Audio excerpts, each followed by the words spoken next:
पोलिसांचं ब्रीदवाक्य सदारक्षण आहे, खलनिग्रहण आहे. याचा अर्थ सज्जनांचं रक्षण आहे, वाईटांचं दमन. परंतु पोलीस प्रशासनामध्ये काही नीच पोलीस आहेत जे दुष्टांचं रक्षण आणि सज्जनांचं दमन करून स्वतःचे खिस्से भरत आहेत. मग याच्यामध्ये सामान्य माणसाची काही हाल होऊ द्या, याचं त्यांना काहीच घेणं देणं नाहीये. अशीच घटना पुण्यातून समोर आलेली आहे. रात्रीच्या वेळी बुधवार पेठेतून एक बांगलादेशी मुलगी धावत पळत परसखाना पोलीस स्टेशनमध्ये पोहोचते. त्या ठिकाणी ड्युटीवर असलेली महिला हवालदार मनीषा पोकाळे जवळ जाते आणि ती तिला सांगायला लागते की 2023 मला नोकरीचं आमिष दाखवून भारतात आणलं गेलं आणि त्यानंतर पुण्याच्या कुंटणखान्याच्या वैश्य व्यवसायामध्ये मला जबरदस्तीनं ढकलण्यात आलं. मी माझा जीव कसा बसा वाचून आले. मला परत त्या ठिकाणी जायचं नाहीये. मला त्या नरकातून बाहेर काढा, माझा जीव वाचवा.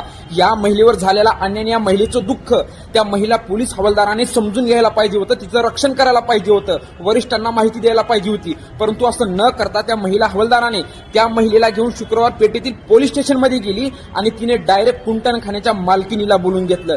त्याच मालकिनीला, ज्या मालकिनीनं या महिलेवर अत्याचार केला, तिला वैश्य व्यवसायामध्ये जबरदस्तीनं बांधून ठेवलं आणि त्या मालकिनीला बोलून घेऊन या महिला हवालदाराने तिच्यासोबत डायरेक्ट डील केली. आणि ही डील करून या महिला हवालदाराने पुन्हा एकदा पोलीस प्रशासनावर प्रश्नचिन्ह निर्माण केले. का हे पोलीस प्रशासन गोरगरिबांच्या सामान्य माणसाच्या हिताचं आहे का, हा प्रश्न पुन्हा एकदा उपस्थित होतोय.